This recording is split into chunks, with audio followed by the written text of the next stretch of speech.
मेरा नाम कुसुम है। मैं एक छोटे से गांव के रहने वाली हूँ और यह मेरी सच्ची कहानी है जिसे सुनकर आपका भी रोंगटे खड़े हो जाएंगे। मेरे माँ बाप बहुत ही गरीब घराने से ताल्लुक़ रखते हैं। मेरे इतने गरीब थे कि आज कमाओ तभी शाम में जाकर हमें खाने को मिलता था। मेरे माँ बाप बहुत ही छोटे से फैमिली से बिलोंग करते थे। मेरे मन का भी कोई बड़ा घराना नहीं था और मेरे पापा थे वो भी बहुत ज़्यादा गरीब खानदान से ताल्लुकात रखते थे। मेरे पापा रोज़ सुबह 4 बजे उठकर खेतों में काम करने के लिए चले जाते। हमारे पास 2 गाय थी और 2 भैंस थे। हम उसी का दूध बेचकर हमारा थोड़ा बहुत गुजारा कर लेते थे। लेकिन हमारे गांव में बहुत ज़्यादा पानी की कमी थी। पानी की कमी के चलते हमारे यहाँ पर भैंसों और गायों को खिलाने के लिए चारा भी जल्दी नसीब नहीं होता। इसलिए हम बहुत ज़्यादा मुश्किल के दिन गुजरते थे और मेरे बाबा की उम्र भी होती चली जा रही थी, इसलिए वह बाहर भी कहीं काम पर नहीं जा सकते थे और मेरी माँ घर पर ही काम किया करती थी। मेरे दादा दादी को पसंद नहीं था कि वह घर की बहू किसी का काम से बाहर जाए। मेरे दादाजी की गांव में बहुत ही ज़्यादा इज्जत थी। मेरे दादाजी जब भी गांव में घूमने के लिए निकलते सब लोग मेरे दादाजी को पहले प्रणाम करते। मेरे दादाजी उन्हें प्रणाम करते। मेरे दादाजी कई सालों से इस शहर में इस गांव में रहते थे क्योंकि मेरे दादाजी का दिल बहुत ही ज़्यादा बड़ा था। जब मेरे दादाजी के दिन अच्छे थे उन्होंने बहुत सारे गरीब लोगों की मदद की थी। लेकिन कुछ ऐसा हुआ कि हमारे दिन पलट गए और हमारे ऊपर गरीबी छा गई।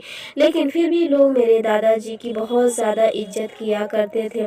मेरी दादी भी दादाजी सुबह चाय नाश्ते होने के बाद अपने दोस्तों से मिलने के लिए चौराहे पर जाकर बैठ करते थे। जिस दिन मेरे दादाजी चौराहे पर जाकर बैठे थे उनका एक दोस्त था।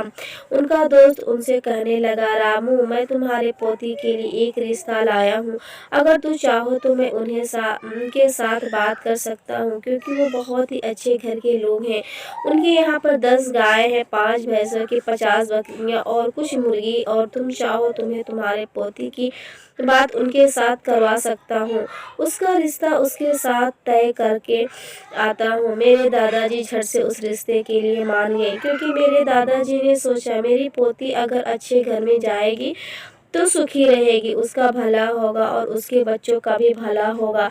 हमारी तरह उसकी गरीबी के दिन नहीं काटेंगे। तो मेरे दादाजी तुरंत घर पर आए और मेरे बाबा से बात करने लगे। तो मेरे बाबा मेरे बारे में कुछ जानते थे और मेरे बाबा ने मुझे बहुत ज़्यादा मोहब्बत करते थे। हम हर आप अपनी बेटियों से बहुत ज़्यादा मोहब्बत करता है। उसके वक्त मेरी उम्र सिर्फ 14 साल की थी और मेरे बाबा की नज़र में बहुत ज़्यादा छोटी थी।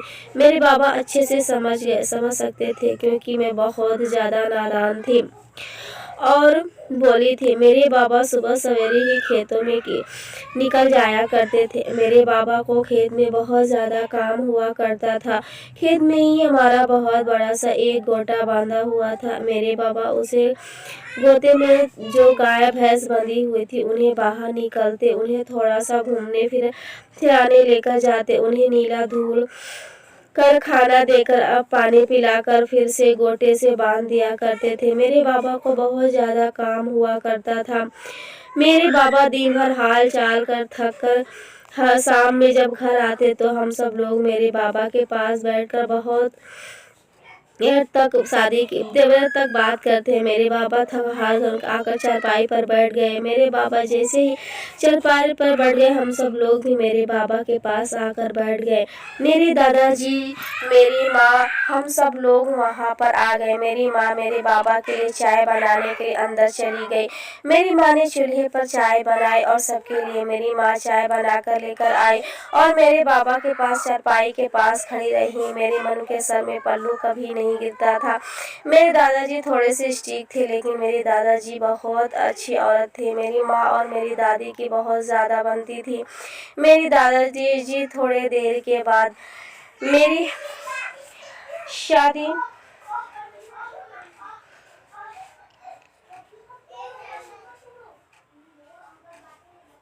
मेरी शादी मेरे बाबा पहले तो शादी के लिए मान ही रहे थे, लेकिन मेरे दादाजी ने मेरे बाबा को बहुत ज़्यादा समझाया कि लड़का पढ़ा लिखा है, उसके कंपनी में जॉब करता है और वह शहर में रहेगी, हमारी तरह किसी खेड़े गांव में नहीं रहेगा। उसके घर काफ़ी अच्छा है, उसके माँ बाप भी काफ़ी अच्छे हैं। उसके घर पर जमीन है, गाय है, भैंस है, बकरी है, हमसे बोलकर बहुत अच्छे हैं। और हो सकता है तेरे एक बेटी का अच्छा होगा तो बाकी जो तेरी 3 बेटियां बची उनका भी अच्छा हो जाएगा और हमारे घर में वो सुखी सुखी यहाँ से चली जाएगी। मेरे बाबा ने कुछ देर तक सोच विचार किया और फिर एक नज़र उठाकर मेरी मन की ओर देखा। मेरी माँ को मेरे बाबा इशारों से पूछने लगे। मेरी माँ कभी भी मेरे दादाजी के आगे बातें नहीं किया करती थी, लेकिन तब मेरे पापा ने अपना मुँह खोला था। मेरी माँ ने मेरे बाबा को कहा, देखो हमारी और भी बेटियाँ और हमारी इतना हालत अच्छा नहीं कि हम आगे चलकर हमारी बेटियों के अच्छे घराने में शादी करके दे सकते हैं। अभी जो अच्छा रिश्ता आया हम उसे गंवाएंगे नहीं। उन्होंने हमारे से कुछ भी नहीं मांगा और उन्होंने बस इतना कहा कि हमें लड़की दे दो, हम खुशी खुशी उसे अपने लेंगे। फिर मेरी माँ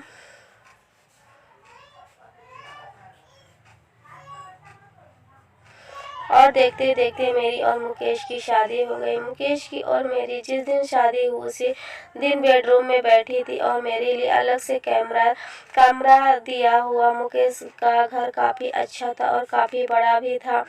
उसके माँ बाप बहुत अच्छे थे, मुकेश भी अच्छा था। वह तो आगे पता चलेगा कि मुकेश किस टाइप का इंसान है। मैं मुकेश का इंतज़ार बिल्कुल भी नहीं कर रही थी।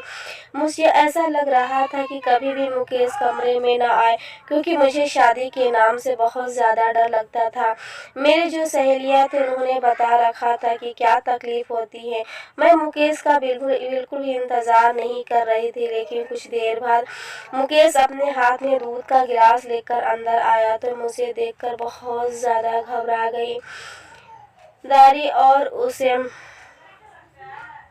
देखने लगी। मुकेश मेरी तरफ देखकर हंसने लगा था, क्योंकि मुकेश मेरे करीब आकर बैठ गया। मुझे बहुत ज़्यादा डर लग रहा था। मुकेश मेरे करीब आकर बैठा और मुझसे कहने लगा, डरो मत, मैं तुम्हें कोई भी चोट नहीं पहुंचाऊंगा, मैं तुम्हें बहुत ही प्यार से संभाल लूँगा। वह मुझे चिकनी चुपड़ी बातें कर रहा था और मुझसे कहने लगा, मैं बहुत ही प्यार से तुम्हें प्यार करूँगा, बिल्कुल मुझसे तुम्हें डरने की कोई बात नहीं।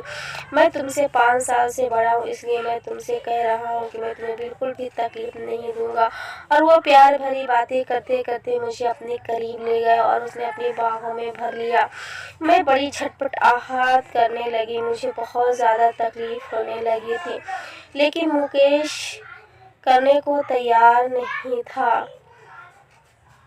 और सुबह के 5 बज चुके थे और सासू माँ दरवाजे के पास आकर खटखटाने लगी थी। मैं जल्दी से आंखें खोलकर देखने लगी तो सासू माँ दरवाजे के बाहर खड़ी थी। मुझे कुछ भी समझ में नहीं आ रहा था। मैंने सासू माँ को कहा अभी आता हूँ। मैं उठकर देखा तो मेरे लहंगा पूरा खून से सना हुआ था। मेरे पैरों में बहुत ज़्यादा दर्द होने लगा था।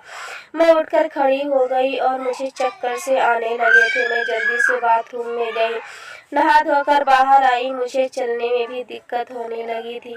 मैं अच्छी सी साड़ी पहनकर सासू माँ के पास चली गई और सासू माँ से मैं आशीर्वाद लेकर किचन में चली गई। मैं सबके लिए उस वक्त चाय बनाई। मुझे खाना बनाना नहीं आता था। मेरी माँ ने मुझे बस चाय बनाना ही सिखाया था। मेरी सास माँ बहुत अच्छी औरत थी। देखते ही देखते दिन बहुत जल्द गुजर गया और मैं 3 बच्चों की माँ बन गई। मेरे 3 बच्चे बहुत ही ज़्यादा शैतान थे, बहुत ज़्यादा रोया करते थे। कम उम्र में 3 बच्चों की माँ बन चुकी थी और मेरे पति तो कब पीने की लत लग चुकी थी। मुझे पता ही नहीं चला जब मेरे पति बाहर जाते, फूल पीकर घर वापस आते। मैं बहुत ज़्यादा तकलीफ से दिन गुजार रही थी। तब मेरा जब भी मेरा पति पीकर घर पर आता मुझे बहुत ज़्यादा मारने पीटने लगता, मुझे गाली गलौज करने लगता। मेरे सास ससुर भी मेरे पति से बहुत ज़्यादा तंग आ चुके थे, लेकिन मेरा पति मुझे मारने पीटने से बाज आ नहीं रहा था।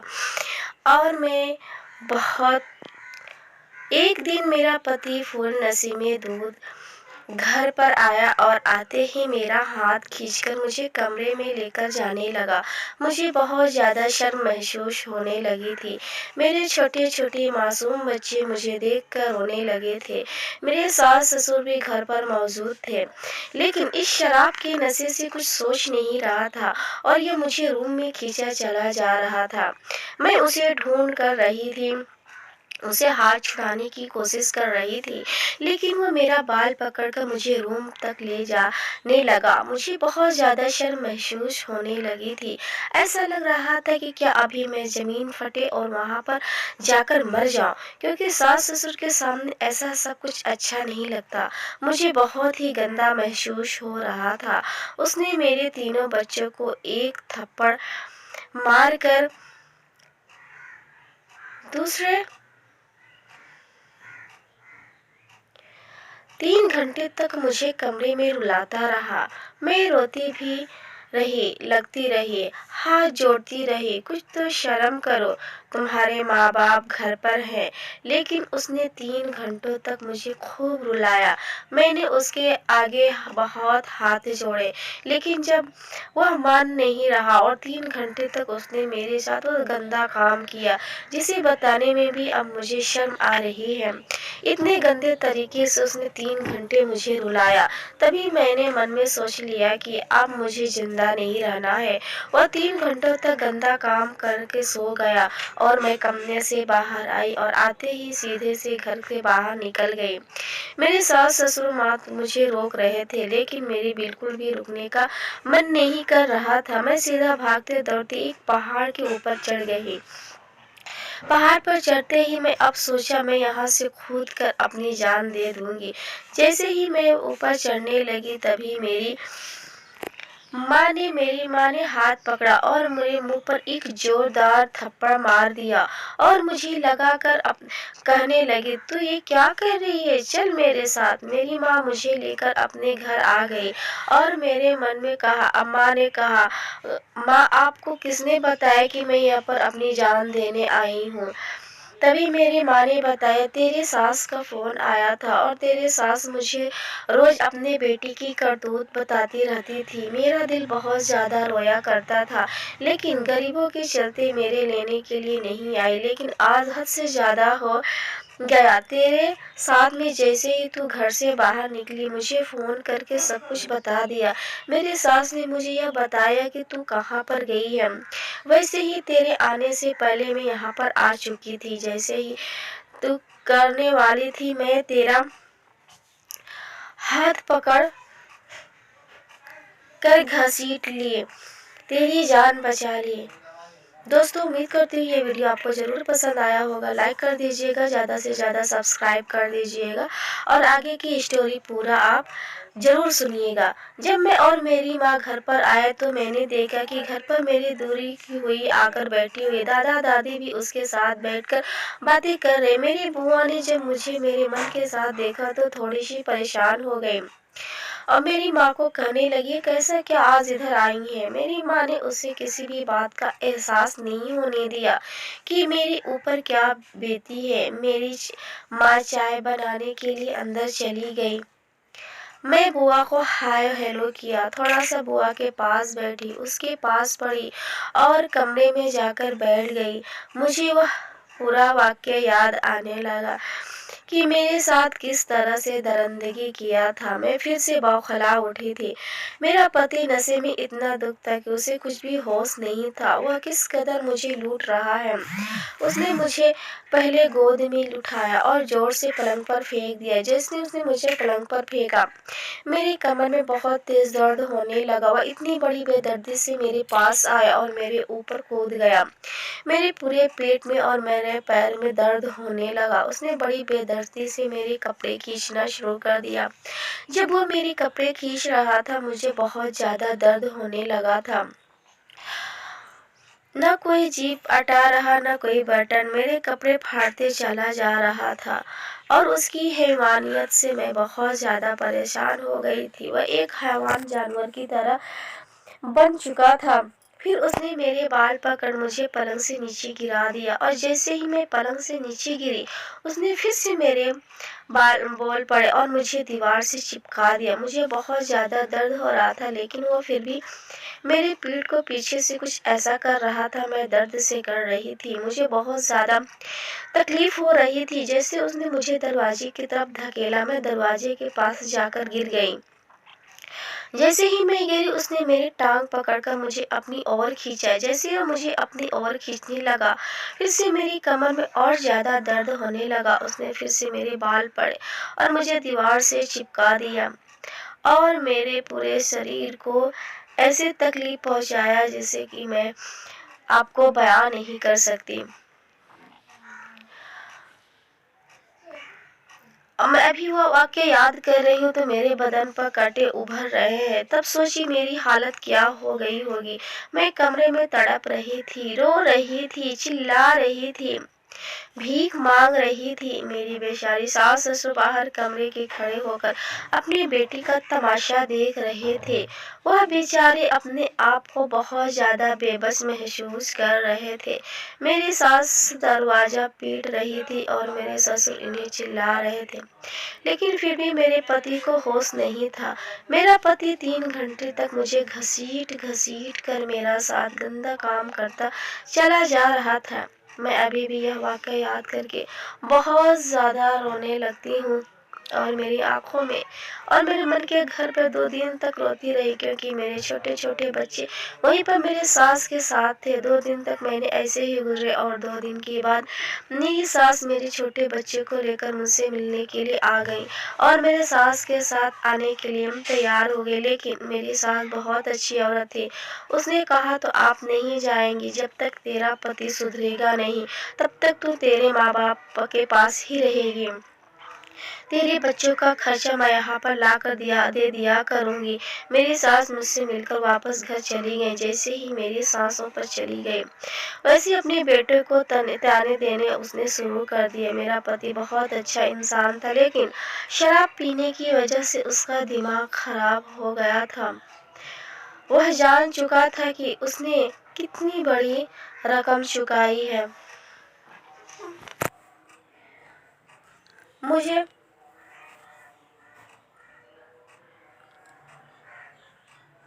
6 महीने तक मेरे सास ने मुझे अपने घर आने नहीं दिया। मेरी सास बहुत ही अच्छी औरत थी। उसने मेरे पति को ताने दे दे कर ताने अकल ठिकाने लगाई। मेरे पति को एहसास हो गया था कि उसने कितनी बड़ी गलती की है। दोपहर का वक्त था और मैं बच्चे को लेकर आंगन में बैठी हुई थी। तभी देखा कि मेरा पति पीछे से आया और मेरे पास बैठ गया।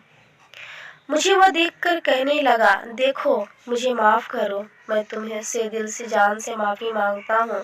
मुझे ऐसा हो गया है कि मैं कितनी बड़ी रकम चुका हूँ। मैं तुम्हारे बिना और बच्चों के बिना नहीं रह सकता। मैं अपने किए की दिलो जान से माफ़ी मांगता हूँ। आप मुझे माफ़ कर दो।